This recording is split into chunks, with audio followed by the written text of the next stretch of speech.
Hamas और Israel की जंग में गाजा तबाह हो गया, गाजा शिकार हो गया, गाजा शहीद हो गया।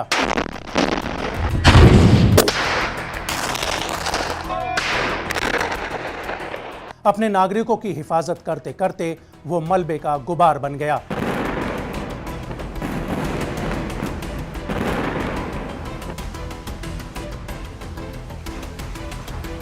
लेकिन ये जंग थमी नहीं। इसकी आग की लपटें अब फिलिस्तीन के बाहर लेबनान को सुलगा चुकी हैं।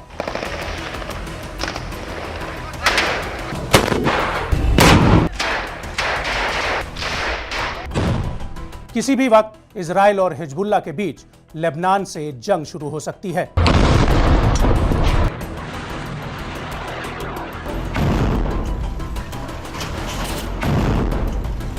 अगर ये जंग छिड़ी तो एक बार फिर इजराइल पर भारी पड़ने वाली हैं वो सुरंगें, जिसके मकड़जाल में इजराइल ने गाजा में बहुत कुछ खोया।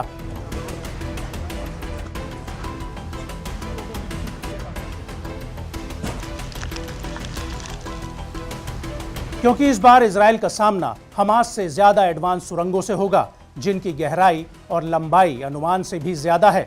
एक बार हमास की सुरंगों को भले ही इजराइल ने कुछ हद तक डिकोड कर लिया, लेकिन अगर हिजबुल्लाह के साथ जंग छिड़ी तो फिर हिजबुल्लाह के सुरंगों के जाल में फंसकर इजराइल निकल नहीं पाएगा। क्योंकि ये सुरंगें सिर्फ लेबनान के भीतर नहीं, बल्कि लेबनान से शुरू होकर ये सुरंगें इजराइल के भीतर तक गई हैं, तो सीरिया की सरहद भी पार कर गई हैं। ये सुरंगें जमीन के नीचे चलती फिरती माइंस हैं, जो इजराइल पर भयानक कहर बरपा सकती हैं।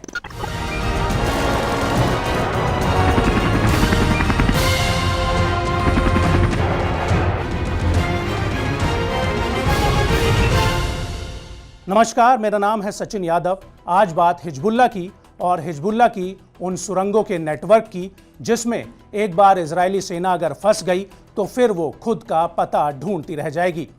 लेबनान में रहने वाले और लेबनान को करीब से देखने वाले एक्सपर्ट्स का दावा है कि लेबनान में हिजबुल्लाह की सुरंगें सैकड़ों किलोमीटर तक जमीन के भीतर दौड़ती हैं। यहां तक कि ये सुरंगें इजराइल के भीतर तक पहुंच चुकी हैं।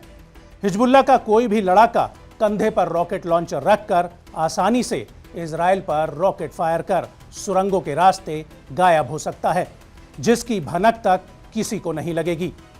सबसे बड़ा खुलासा खुद आईडीएफ ने किया था, जिसने बताया था कि उत्तरी गाजा के जबालिया शहर में जमीन के नीचे एक इतनी बड़ी सुरंग का पता चला, जो कि 4 किलोमीटर लंबी थी और इजराइल के इरेज बॉर्डर के भीतर 400 मीटर तक पहुंची हुई थी।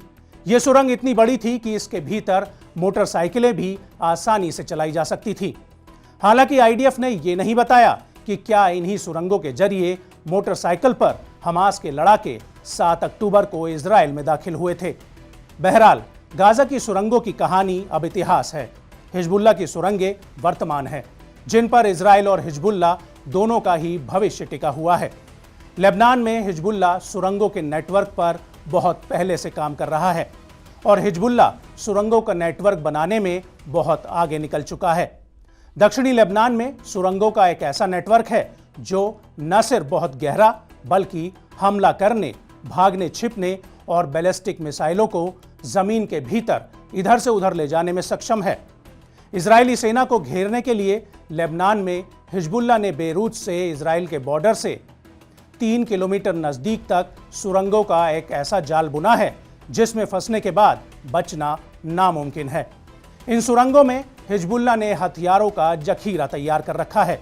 हिजबुल्लाह के लड़ाकों के पास anti tank guided missile, rocket और मोटरों का भंडार है।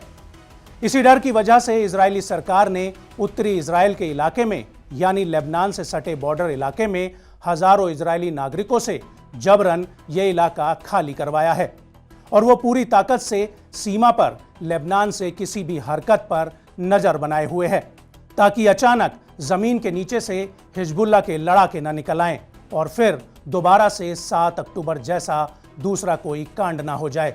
दरअसल खुफिया जानकारियों के मुताबिक लेबनान को लैंड ऑफ टनल कहा जाता है। ये देश सुरंगों के ऊपर बसा है, सुरंग के भीतर रहस्य छुपा है। ये सारी सुरंगें एक दूसरे से पूरी तरह कनेक्टेड हैं। यह दरअसल इजरायली हमले का जवाब देने के लिए डिफेंस लाइन है, जो कि गोरिल्ला वॉरफेयर में इजरायली सैनिकों को लोहे के चने चबवा सकती हैं।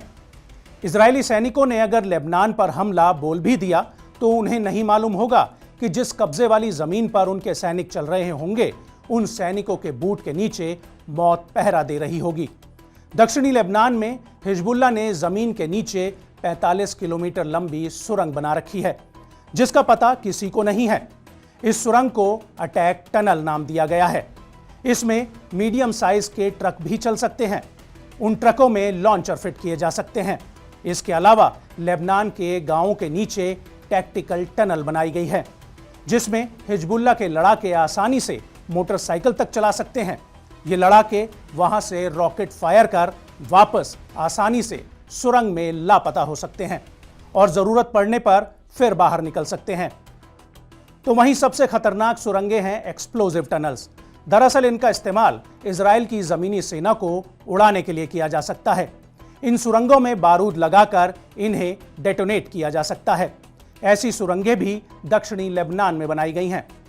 लेबनान के पूर्वी बाल्बीक में तो सुरंग के भीतर एक ट्रक ईरान की फतह 110 बैलिस्टिक मिसाइल लेकर इजराइल के बॉर्डर तक जा सकता है और वो मिसाइल दागकर वापस सुरंग के रास्ते लौट सकता है। लेबनान जमीन के भीतर ही मिसाइल स्ट्राइक की लॉन्चिंग साइट तैयार कर चुका है। दिलचस्प बात यह है कि इन इलाकों के ऊपर से अगर कोई उड़ान भरकर जासूसी भी करे तो उसे पता नहीं चलेगा कि इन पहाड़ों के नीचे मिसाइल लॉन्च साइट बनी हुई है। आपको सबसे बड़ी बात बताते हैं कि यह कहा जाता है कि इन सुरंगों की तकनीक के पीछे उत्तर कोरिया की मदद है। दरअसल उत्तर कोरिया सुरंग खोदने में सबसे माहिर देश है। पहाड़ से लेकर मैदान तक खोदने में उसे महारत हासिल है। बताया जाता है कि 80 से 90 के दशक में उत्तर कोरिया ने लेबनान को सुरंगों का जाल बनाने में मदद की। दावा किया जाता है कि हिजबुल्लाह को उत्तर कोरिया से वो सब मिला जो उसे मजबूत होने में मदद करता चला आया।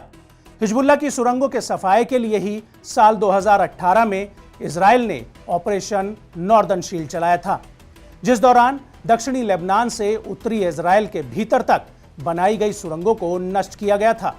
उस दौरान इजरायली सेना को ऐसे 6 रास्ते मिले थे जो लेबनान जाते थे, लेकिन उनका सिरा कहां जुड़ा था ये पता नहीं चल सका था, जिस वजह से उन पैसेज को तबाह कर दिया गया था।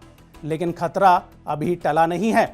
हालांकि साल 2020 में इजराइल ने उत्तरी सीमा पर अंडरग्राउंड सेंसर लगाए, जो जमीन के भीतर किसी भी तरह की सुरंग की खुदाई या फिर इजरायली सीमा के भीतर सुरंग की जानकारी देते, लेकिन ऐसा कुछ पता नहीं चल सका। बहरहाल इजराइल अब तक लेबनान में 2 जंग लड़ चुका है। पहली जंग 1982 में उसने लेबनान के खिलाफ लड़ी, तो दूसरी साल 2006 में उसने हिजबुल्लाह के खिलाफ लड़ी। साथ ही अब तक कई ऑपरेशंस कर चुका है। लेकिन अब गाजा में हमास की जंग के बाद हिजबुल्लाह इजराइल के लिए नई चुनौती और बड़ा खतरा बनकर उभरा है।